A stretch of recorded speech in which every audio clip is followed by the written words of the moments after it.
Friends, તમે મારી આગળની વિડીયો જોઈ જશે. આપણે ચેપ્ટર 2 કરીએ તો ઇન્વર્સ ટ્રિગ્નોમેટ્રિક ફંક્શન, બરાબર, સ્ટાન્ડર્ડ 12th. એમાં આપણે 3 વિડીયો આગળ જોઈ છે. એક આપણે એનું પહેલાં ફોર્મ્યુલાઝ ને રૂલ્સ ને થિયરી ને બધી જોઈ છે. પછી આપણે એક્ઝામ્પલ 1 જોયો, એક્ઝામ્પલ 2 જોયો.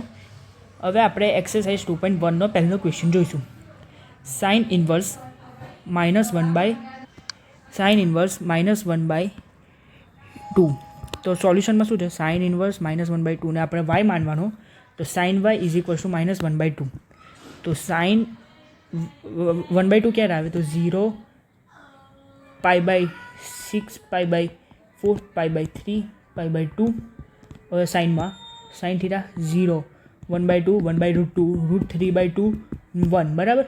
તો સાઇન 1/2 ક્યારે આવશે? π/6 છે, તો માઇનસ છે, -1/2 છે, તો -π/6 થશે. હવે -π/6 એટલે શું થાય? 180/6 એટલે 30 થાય, -30 આ રેન્જમાં આવે, બરાબર. એટલે -1/2 આ ક્લોઝ ઇન્ટરવલ છે. એટલે રેન્જ ઓફ સાઇન શું થાય સાઇન ઇન્વર્સની? તો કે ક્લોઝ ઇન્ટરવલ -π/2 ટુ +π/2 એ આપણે રેન્જ છે. તો -π/6 એ રેન્જમાં ઇન્ક્લુડ થાય છે, જે સાઇન ઇન્વર્સના બિલોંગ કરે છે રેન્જમાં. રેન્જ એટલે શું થાય? તો કે પ્રિન્સિપલ વેલ્યુ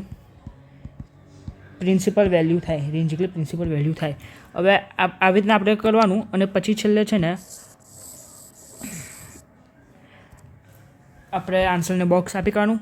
જનરલી આ MCQમાં પૂછાય અથવા 2 માર્કરમાં પૂછાય, બરાબર, આ ક્વેશ્ચન. Thank you.